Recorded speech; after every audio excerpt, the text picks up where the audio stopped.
तो स्वागत है आपका पुलिस वाला tutor each one teach one में। आज संविधान के अध्ययन के क्रम में हम पढ़ेंगे भारत का महान न्यायवादी। बहुत ही महत्वपूर्ण टॉपिक है, जैसा कि आप बोर्ड पर देख रहे हैं। भारत का महान न्यायवादी, इसको अटॉर्नी जनरल ऑफ इंडिया भी कहते हैं और शॉर्ट में इसको एजी के नाम से पुकारते हैं। एजी भारत का महान न्यायवादी, अटॉर्नी जनरल ऑफ इंडिया। भारतीय संविधान का जब हम कार्यपालिका का अध्ययन करते हैं तो महान न्यायवादी, अटॉर्नी जनरल ऑफ इंडिया संघ की कार्यपालिका का ही अंग है और जिसका वर्णन अनुच्छेद 76 में दिया गया है। अनुच्छेद 76 यह कहता है कि भारत का एक महान न्यायवादी होगा। भारत का एक महान न्यायवादी होगा। इसका मतलब यह है कि परीक्षा में यदि प्रश्न पूछता है कि महान न्यायवादी का पद संविधान के किस अनुच्छेद में दिया गया है, तो उत्तर होगा आपका अनुच्छेद 76, यानी कि एजी का जो पद है, अटॉर्नी जनरल ऑफ इंडिया का जो पद है, वो अनुच्छेद 76 में है। अब 76 का क्लाज 1 ये कहता है कि भारत के किस व्यक्ति को अटॉर्नी जनरल ऑफ इंडिया बनाया जाएगा, क्या है उसकी योग्यता। तो भारत का महान न्यायवादी, पहले तो ये समझिए कि आवश्यकता क्यों है इसकी। तो अटॉर्नी जनरल ऑफ इंडिया की आवश्यकता भारत सरकार में इसलिए है कि सरकार संसद के माध्यम से, लोकसभा एवं राज्यसभा के माध्यम से और अंत में राष्ट्रपति के हस्ताक्षर के बाद जो भी विधि या कानून बनाती है, वो विधि या कानून औचित्यपूर्ण है कि नहीं, क्या वो माननीय सर्वोच्च न्यायालय उसको अविधि मान्य तो घोषित नहीं कर देगा, कोई त्रुटि तो नहीं है उसमें। इन सब चीज़ों के लिए एक कानूनी सलाहकार की ज़रूरत पड़ती है। वो कानूनी सलाहकार, विधि सलाहकार या भारत का प्रथम विधि, वह होता है भारत का महान न्यायवादी। तो उसकी योग्यता होती है सुप्रीम कोर्ट का न्यायाधीश बनने की जो योग्यता है,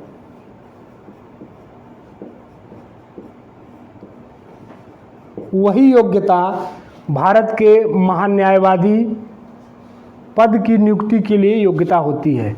अब आपके दिमाग में प्रश्न उठ सकता है कि सुप्रीम कोर्ट का न्यायाधीश बनने की क्या योग्यता है। तो सुप्रीम कोर्ट का न्यायाधीश बनने की जो मुख्य योग्यताएं हैं, 2 हैं। पहला कि वो भारत के किसी भी उच्च न्यायालय में, हाई कोर्ट में एक या अधिक उच्च न्यायालय में 5 वर्ष तक न्यायाधीश रह चुका है। एक उच्च न्यायालय या एक से अधिक उच्च न्यायालयों में वो 5 वर्ष या 5 वर्ष से अधिक का न्यायाधीश पद पर रह चुका है। और दूसरी योग्यता है कि भारत के किसी एक उच्च न्यायालय या अधिक उच्च न्यायालयों में 10 वर्ष तक का वकालत का काम कर चुका है।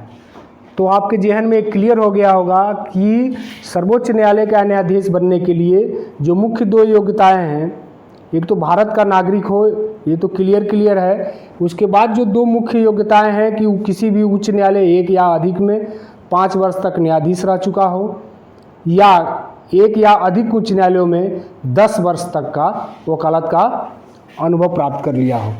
तो ऐसे व्यक्ति को भारत का अटॉर्नी जनरल ऑफ इंडिया नियुक्त किया जाएगा। अनुच्छेद 76(2) ये कहता है कि यह विधि सलाहकार होगा। यह पद जो भारत का अटॉर्नी जनरल ऑफ इंडिया होगा, वो केंद्र सरकार का विधि सलाहकार होगा, कानूनी सलाहकार जिसको आप कहते हैं। अब प्रश्न आता है कि इसकी नियुक्ति कौन करता है। प्रश्न पूछता है कि अटॉर्नी जनरल ऑफ इंडिया की नियुक्ति कौन करता है।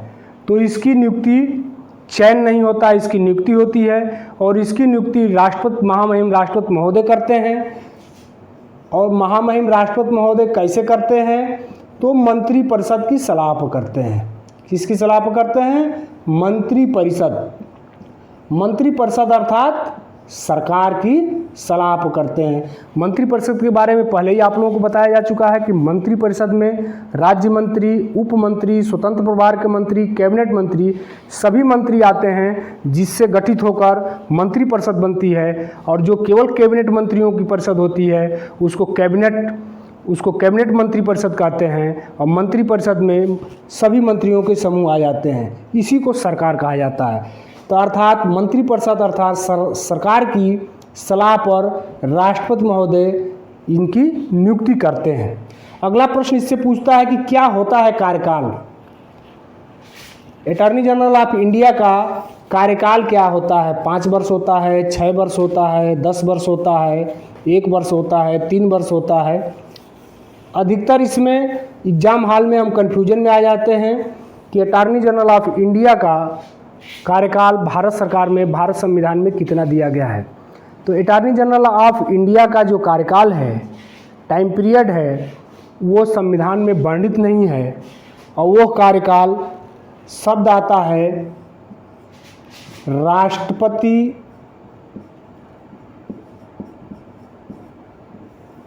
के प्रसाद पर्यंत तक। तो जहाँ ये शब्द आपको मिलेगा कि राष्ट्रपति के प्रसाद पर्यंत तक, यानी कि एक सरकार की मंशा के अनुसार यदि उनका काम नहीं होता है तो मंत्रिपरिषद की सिफारिश पर महामहिम राष्ट्रपति महोदय उनको बीच में कभी भी हटा सकते हैं। तो इनका कार्यकाल होता है राष्ट्रपति महोदय के प्रसाद पर्यंत तक। ये शब्द आपको याद रखना है, प्रसाद पर्यंत तक। सबसे अधिक कार्यकाल जो भारत के प्रथम अटॉर्नी जनरल ऑफ इंडिया हुए 1950, 28 जनवरी 1950 से लेकर 1963 तक 13 वर्ष का कार्यकाल उनका रहा है। अभी जब हम कार्यकालों का अध्ययन करेंगे क्रम से तो उस पर विस्तृत वहाँ पर चर्चा करेंगे। यहाँ पर आप समझ लें कि इसका फिक्स टाइम ड्यूरेशन नहीं है कि 5 वर्ष, 3 वर्ष, 2 वर्ष, 10 दिन के लिए भी हो सकते हैं, 10 साल के लिए भी हो सकते हैं। राष्ट्रपति महामहिम राष्ट्रपति महोदय के प्रसाद पर्यंत तक इनका कार्यकाल होता है। अगर बीच में अस्वस्थता कारण या किसी अन्य कारण से अगर अटॉर्नी जनरल ऑफ इंडिया अपने पद से स्वयं हटना चाहते हैं तो त्याग पत्र किसे देंगे? तो इसका आपका उत्तर होगा महामहिम राष्ट्रपति महोदय को ही अपना वो त्याग पत्र देंगे। तो आपने देख लिया, नियुक्ति राष्ट्रपति महोदय करते हैं, कार्यकाल प्रसाद पर्यंत तक है राष्ट्रपति महोदय के, और त्याग पत्र भी इन्हीं को दी जाएगी। अब आती है शक्तियाँ कि अटॉर्नी जनरल ऑफ इंडिया के पास क्या क्या पावर्स हैं, क्या ड्यूटीज हैं और क्या पावर्स हैं उसके पास। तो आपको ये अनुच्छेद 88 में इसका वर्णन दिया गया है, 88 में, कि अटॉर्नी जनरल ऑफ इंडिया संसद का सदस्य न होते हुए भी यह एक ऐसा पद है जो भारतीय संसद का सदस्य, चाहे वो लोकसभा या राज्यसभा, दोनों में किसी भी सदन का सदस्य न होते हुए यह एक ऐसा व्यक्ति है जो संसद की कार्रवाइयों में भाग ले सकता है, संसद की कार्रवाइयों में बोल सकता है, संसद की जितनी संसदीय टीमें बनती हैं उन टीमों का सदस्य भी हो सकता है। तो आपको इसमें याद रखना है शक्तियों में कि क्या शक्तियां हैं। पहला कि यह व्यक्ति संसद का सदस्य न होने के बावजूद भी क्या क्या कर सकता है। नंबर 1, संसद की कार्रवाइयों में भाग ले सकता है। संसद का तात्पर्य यहाँ लोकसभा प्लस राज्यसभा या दोनों की संयुक्त बैठक, लोकसभा राज्यसभा या दोनों की संयुक्त बैठक में कार्रवाइयों में भाग ले सकता है। जो संसदीय समितियां होती हैं, संसदीय समितियां, इसका ये सदस्य बन सकता है। क्या नहीं कर सकता है, ये प्रश्न पूछता है। तो इस प्रश्न में आपको ये ध्यान देना होगा कि अटॉर्नी जनरल ऑफ इंडिया जो भारत के संसद का सदस्य न होने के बावजूद भी संसद, लोकसभा, राज्यसभा में भाग ले सकता है, बोल सकता है, अपनी बात रख सकता है, कार्रवाइयों में भाग लेता है, संसदीय समितियों का सदस्य बन सकता है। लेकिन जब कभी वोटिंग का प्रश्न आता है किसी बिल पर, किसी विधेयक पर, किसी कानून पर, और लोकसभा और राज्यसभा के मेंबर्स उसमें अपनी वोटिंग करते हैं, उस वोटिंग में यह भाग नहीं ले सकता है। तो सबसे महत्वपूर्ण आपको ये चीज़ ध्यान देना है कि यह वोटिंग में भाग नहीं लेता है। तो इसको आप नोट पॉइंट में लिख लें। संसद में वोटिंग में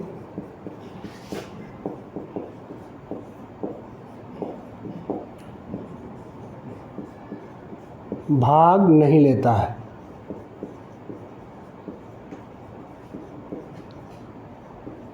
बात हमारी समझ पाए होंगे आप कि यह संसद के किसी भी सदन का सदस्य न होते हुए भी संसद, लोकसभा, राज्यसभा दोनों में अपनी बात रख सकता है और उनकी कार्रवाइयों में भाग ले सकता है और प्लस संसदीय समितियों का सदस्य बन सकता है।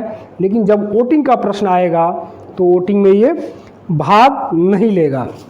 दो तीन जो महत्वपूर्ण चीज़ें हैं इसको भी आप नोट कर लें कि यह इसका वेतन क्या है।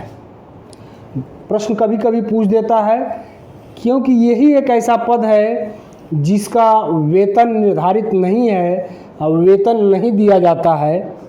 तो जब वेतन की बात आती है तो वेतन इसका नहीं है, लेकिन भत्ते देय हैं। अर्थात वेतन इनका नहीं फिक्स है कि इनकी सैलरी कितनी होगी, 1 लाख होगी, 2 लाख होगी, 2.5 लाख होगी, 5 लाख होगी, लेकिन इनको भत्ते देय है।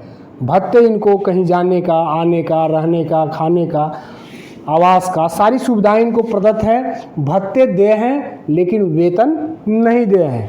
इसीलिए एक प्रश्न आता है ख़ास तौर से यूपीएससी के एग्ज़ामों में कि क्या attorney general of India Bharat का लोक सेवक है या नहीं। लोक सेवक, यह यूपीपीसीएस और भारत लोक सेवा आयोग की परीक्षाओं में कई बार पूछा है कि यह लोक सेवक है कि नहीं। तो लोक सेवक की परिभाषा भारतीय दंड संहिता, इंडियन पैनल कोड की सेक्शन 22 में दिया गया है। वहाँ पर आप सरकार और लोक सेवक दोनों को डिफाइन किया गया है 21 और 22 में कि सरकार कौन है और लोक सेवक कौन है। वहाँ पर जो लोक सेवक का डिफिनीशन दिया गया है कि लोक सेवक में भारत सरकार या राज्य सरकार का वह हर एक व्यक्ति लोक सेवक कहलाता है जो सरकार से वेतन लेता है। बेटा बाहर जाओ, उधर जाओ। जो सरकार से वेतन लेता है और तो यहाँ पर इसको वेतन नहीं मिल रहा है, तो वेतन नहीं मिल रहा है इसलिए यह लोक सेवक नहीं है। एक महत्वपूर्ण प्रश्न इससे और भी आता है, क्या यह पद आरटीआई के दायरे में है या नहीं। आरटीआई का मतलब आप जानते ही हैं, राइट टू इन्फॉर्मेशन, जन सूचना का अधिकार, जिसके तहत किसी के बारे में कोई सूचना आप 10 रुपया के पोस्टल ऑर्डर से ले सकते हैं। तो क्या यह पद आरटीआई के दायरे में जन सूचना अधिकार अधिनियम 2005 के अंतर्गत यह पद है या नहीं है। तो आपका उत्तर होगा कि आरटीआई के अंदर यह पद नहीं है। अर्थात इसके द्वारा सरकार को क्या कानूनी सलाह दी गई या सरकार का क्या पक्ष इन्होंने कहाँ रखा, ये आरटीआई के दायरे में नहीं आता है। तो ये दो प्रश्न यहाँ से आप महत्वपूर्ण याद कर लेंगे कि यह लोक सेवक नहीं है और इसका पद आरटीआई के दायरे में नहीं आता है। तो उम्मीद है आपको जो है इसकी छोटी छोटी चीज़ें महान्यायवादी का समझ में आ गया होगा। महान्यायवादी का पद भारत में एक ही होता है। केंद्र सरकार का यह विधि अधिकारी, जिसको प्रथम विधि अधिकारी बोलते हैं, प्रथम विधि अधिकारी, और इसका पद भी एक ही है। और भारत सरकार या केंद्र सरकार के जिम्मे बहुत सारे काम हैं, तो इनकी सहायता के लिए एक पद सृजित किया गया है, जिस पद का नाम है सॉलिसिटर जनरल। और इनकी सहायता के लिए 4 पद सृजित किए गए हैं, जिनको एडिशनल सॉलिसिटर जनरल कहते हैं, यानी कि अतिरिक्त सॉलिसिटर जनरल। तो एक पद हो गया प्रथम विधि अधिकारी, यानी हमारे एजी का, अटॉर्नी जनरल ऑफ इंडिया का, ये हो गया सॉलिसिटर जनरल का, और ये हो गया एडिशनल सॉलिसिटर जनरल। ये पद हो गए 4, ये पद हो गया 1 और ये पद हो गया 1। इनकी योग्यता वही है नियुक्ति की जो सुप्रीम कोर्ट के न्यायाधीश की है, जिसको हम बता चुके हैं। अब आपके दिमाग में प्रश्न आ सकता है कि सॉलिसिटर जनरल ऑफ इंडिया के बनने के लिए इनकी क्या योग्यता होगी। तो इनकी वही योग्यता होगी जो हाई कोर्ट का जज बनने की योग्यता होती है। इनकी योग्यता होगी सुप्रीम कोर्ट के जज बनने की, इनकी योग्यता होगी हाई कोर्ट के जज बनने की, और एडिशनल सॉलिसिटर जो जनरल होते हैं, इनकी योग्यता डिस्ट्रिक्ट कोर्ट सेशन जज बनने की जो योग्यता होती है वो अतिरिक्त सॉलिसिटर जनरल की होती है। अब यह है कि भारत का जो महान्यायवादी है ये क्या काम करता है। तो मूल रूप से आपने देखा कि संसद की कार्रवाइयों में भाग लेता है, संसदीय समितियों का सदस्य हो सकता है, वोटिंग में भाग नहीं लेता है। उसके साथ साथ इसका काम है कि सरकार का विधि बनाते समय उस पर अपने विचार देना, अपनी राय देना, और दूसरी चीज़ सरकार का पक्ष रखने के लिए यह पद attorney general of India Bharat के किसी भी न्यायालय में, अर्थात सुप्रीम कोर्ट, हाई कोर्ट या डिस्ट्रिक्ट कोर्ट, तीनों किसी भी न्यायालय में यह उपस्थित हो सकता है और सरकार का पक्ष रख सकता है। सरकार का एक प्रकार का मुकदमा लड़ने वाला ये वकील होता है, जो सरकार का मुकदमा किसी भी न्यायालय में जाकर लड़ सकता है। एक प्रश्न और आता है महत्वपूर्ण कि क्या अटॉर्नी जनरल ऑफ इंडिया किसी प्राइवेट व्यक्ति का मुकदमा लड़ सकता है। तो उत्तर आपका होगा बिल्कुल हाँ, किसी भी निजी व्यक्ति का यह मुकदमा भी लड़ सकता है। किसी भी निजी व्यक्ति का यह मुकदमा लड़ सकता है, प्राइवेट व्यक्ति का भी। एक ही शर्त है उसमें कि वह मुकदमा 2 व्यक्तियों के बीच में हो, 2 समुदायों के बीच में हो, सरकार के विरुद्ध न हो। तो यदि किसी व्यक्ति का मुकदमा जो केंद्र सरकार के विरुद्ध नहीं है या राज्य सरकार के विरुद्ध नहीं है, किसी व्यक्ति का निजी मुकदमा है, तो यह निजी मुकदमा उस व्यक्ति का लड़ सकता है। इसलिए इसको वेतन निर्धारित नहीं किया गया है, ताकि अपनी रोजी रोटी के लिए यह व्यक्ति निजी व्यक्तियों के मुकदमों को भी कोर्ट में लड़ सकता है। भत्ते इसको निर्धारित हैं। अब आते हैं इसको पूरा समझने के लिए जो इसमें प्रश्न बन सकते हैं एग्जाम में। अब तक जो भी महान्यायवादी भारत में नियुक्त हुए हैं, कब से कब तक किसकी नियुक्ति रही है, किसका क्या कार्यकाल रहा है, इसमें मुख्य रूप से ये प्रश्न पूछता है कि भारत का प्रथम महान्यायवादी कौन था। दूसरा प्रश्न आता है कि सेकंड कौन था, थर्ड कौन था। फिर आ सकता है कि वर्तमान अटॉर्नी जनरल ऑफ इंडिया कौन है। फिर प्रश्न इसमें बनता है प्रथम Muslim attorney general of India कौन था। फिर पूछ सकता है कौन ऐसे दो व्यक्ति थे जिनको दो दो बार अटॉर्नी जनरल ऑफ इंडिया बनने का मौका मिला। और चौथा प्रश्न पूछ सकता है कि सबसे अधिक कार्यकाल किस अटॉर्नी जनरल ऑफ इंडिया का रहा। पांचवा प्रश्न पूछा जा सकता है सबसे कम कार्यकाल किस अटॉर्नी जनरल ऑफ इंडिया का रहा। तो आप इसको नोट जरूर कर लें, हम बोर्ड पर लिख देते हैं।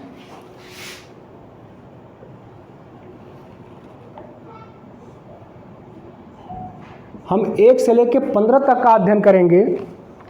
अब प्रथम जो है, जो attorney general of India Bharat के रहे हैं, उनका नाम है MC सीतलवाड़। MC सीतलवाड़। इनका कार्यकाल 28 जनवरी 1950 से लेकर मार्च 1963 तक। नोट कर लें इसको। भारत का प्रथम महान्यायवादी MC सीतलवाड़ 28 जनवरी 1950 से लेकर मार्च 1963 तक। भारत का द्वितीय महान्यायवादी CK दफ्तरी।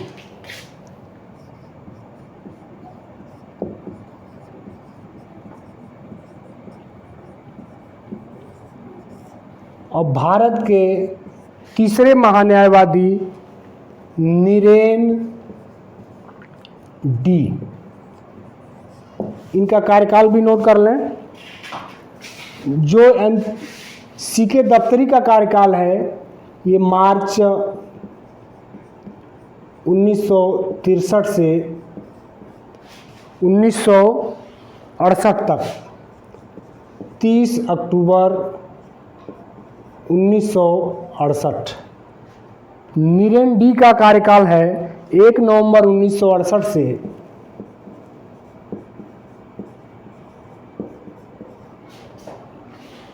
31 मार्च 1977 तक।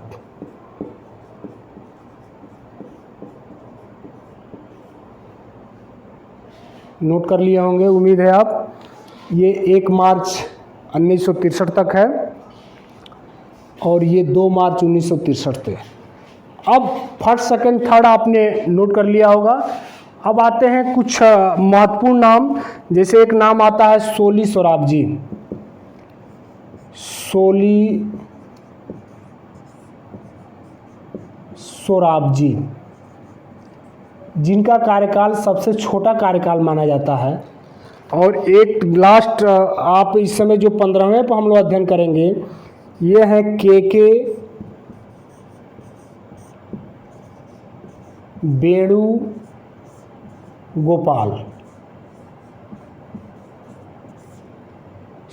और KK वेणुगोपाल के पहले मुकुल रस्तोगी थे।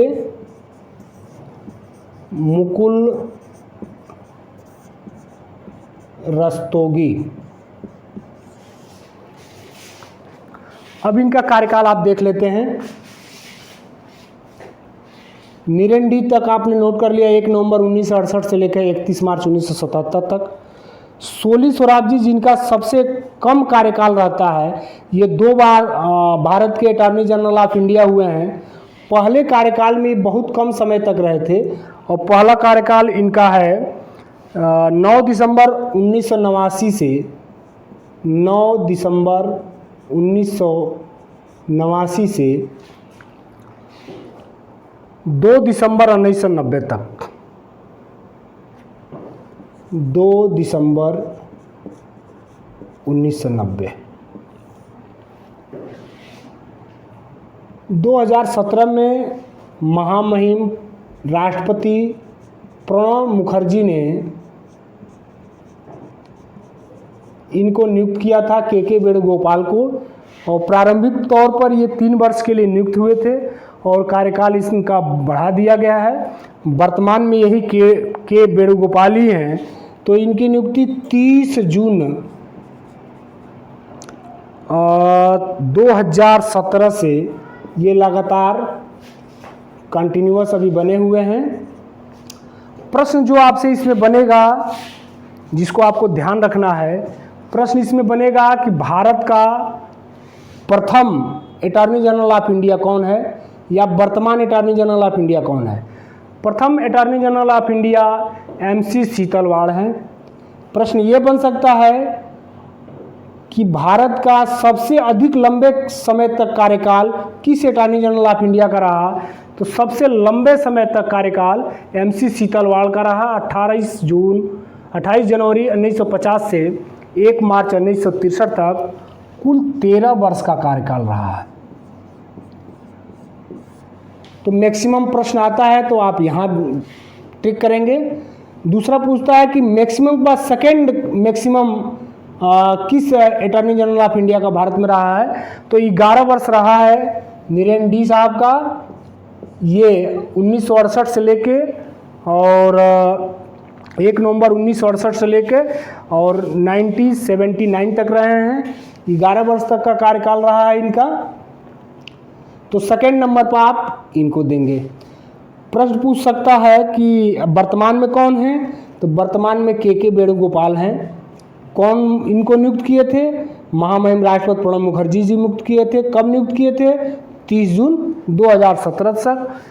प्रारंभ में ये लगा 3 साल की सेवा के बाद इनको हटा दिया जाएगा, लेकिन इनका कार्यकाल बढ़ता रहा, क्योंकि जब हम अनुच्छेद 76 पढ़ रहे थे तो उसमें हम लोगों ने देखा था कि इनका कोई टाइम ड्यूरेशन नहीं है कि कितने साल तक पद पर बने रहते हैं। ये राष्ट्रपति के प्रसाद पर्यंत तक अपने पद पर बने रहने का ये पद होता है। जब भी सरकार नाखुश होती है इनसे, तो मंत्रिपरिषद की सिफारिश पर राष्ट्रपति इनको अपने पद से हटा देते हैं और सरकार इनसे संतुष्ट रहती है इनके कार्यों से, तो कि इनका कार्यकाल लगातार चलता रहता है। तो ये प्रश्न ये आ जाता है कि कौन ऐसे अटॉर्नी जनरल ऑफ इंडिया हैं जो 2 बार भारत के अटॉर्नी जनरल ऑफ इंडिया रहे हैं। तो 2 बार भारत के अटॉर्नी जनरल ऑफ इंडिया सोली सोलाब जी रहे हैं। एक 1998 में फिर दोबारा रहे हैं और पहला शिफ्ट इनका 1989 में रहा है। और दूसरा आप बहुत चर्चित नाम है मिलन बनर्जी का, आपने सुना होगा, मिलन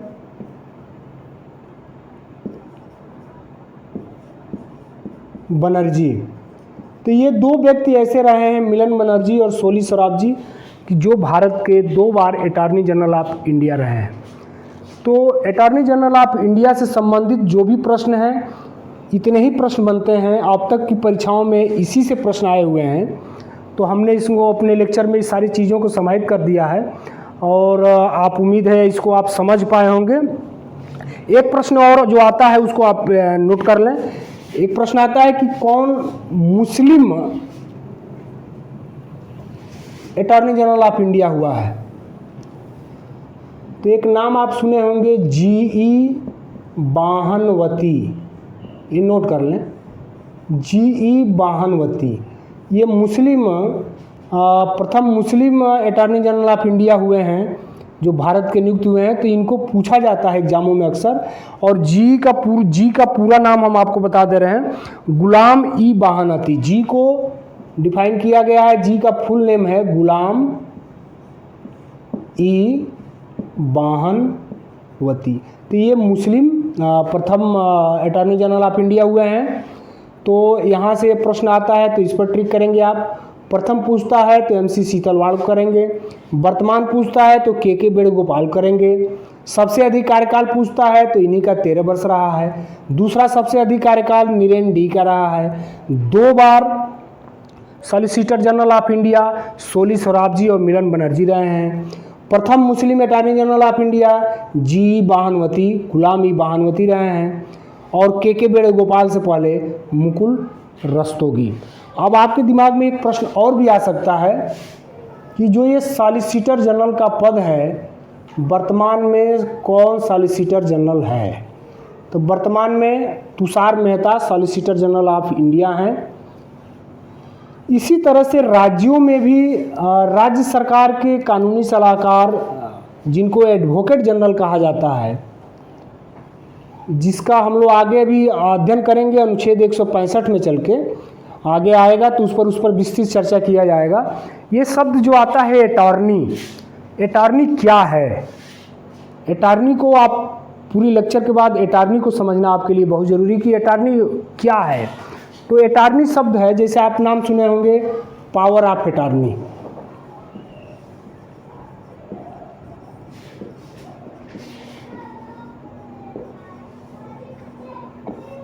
नाम आपने सुना होगा कि फलाना व्यक्ति ने इनको पावर ऑफ अटॉर्नी दे दिया। पावर ऑफ अटॉर्नी का मतलब है तत्क्षण या अल्प समय के लिए टेम्पररी अपने पूरे अधिकारों को अपने मैनेजर को या अपने किसी चहेते व्यक्ति को या अपने किसी विश्वास पात्र व्यक्ति को सुपुर्द कर देना कानूनी रूप से पावर ऑफ अटॉर्नी कहलाता है। जैसे आप एग्जाम्पल ये समझ लें कि कोई व्यक्ति बहुत बड़ा प्रॉपर्टी का मालिक है और वो इंडिया में वर्तमान में नहीं रहा, विदेशों में भी उसके कारोबार हैं और यहाँ उसके कारोबार में प्रॉपर्टी में रियल इस्टेट का काम है, प्लाट बना के उसकी ज़मीनों को बेचना है। वो बार बार अमेरिका से नहीं आ सकता है, तो अपने किसी निकट संबंधी को, अपने किसी विश्वास पात्र को, अपने मैनेजर्स को वो पावर ऑफ अटॉर्नी दे देता है कि मेरे बिहाफ पर आप इस ज़मीन को विक्रय सेल डीड कर सकते हैं। तो इस तरह से तमाम आप उसमें अपवाद भी सामने आते हैं। कभी कभी पावर ऑफ अटॉर्नी पाने वाला व्यक्ति उसका स्वयं का मालिक बनने लगता है, स्वयं ही मालिक घोषित कर देता है। तो कई चीज़ें उसमें सुधार किए गए हैं कि 80% तक ही वो अपने प्रॉपर्टी को जिसको पावर ऑफ अटॉर्नी मिला है वो सेल कर सकता है और अपने नाम से नहीं कर सकता है। ये तमाम कंडीशनें हैं। हमारा तात्पर्य केवल पावर ऑफ अटॉर्नी से यहाँ पर यही था कि ये अटॉर्नी जनरल ऑफ इंडिया को जब हम अध्ययन करें तो हमारे दिमाग में ये चीज़ आ जाए कि सरकार अपने बिहाफ पर एक व्यक्ति को नियुक्त करती है जो उसे कानूनी सहायता के साथ साथ सरकार का पक्ष उच्च न्यायालय, सर्वोच्च न्यायालय में अपनी बात रखते हैं, सरकार की तरफ से मुकदमों की पैरवी करते हैं, सरकारी मुकदमों की पैरवी करते हैं और वो निजी प्रैक्टिस भी कर सकते हैं। इससे संबंधित हम प्रश्न PDF के माध्यम से इसी वीडियो में अपलोड कर रहे हैं। जो अब तक प्रश्न पूछे गए हैं तो इस वीडियो को कंटिन्यूअस देखते रहें और आपको बहुत ही लाभ होगा।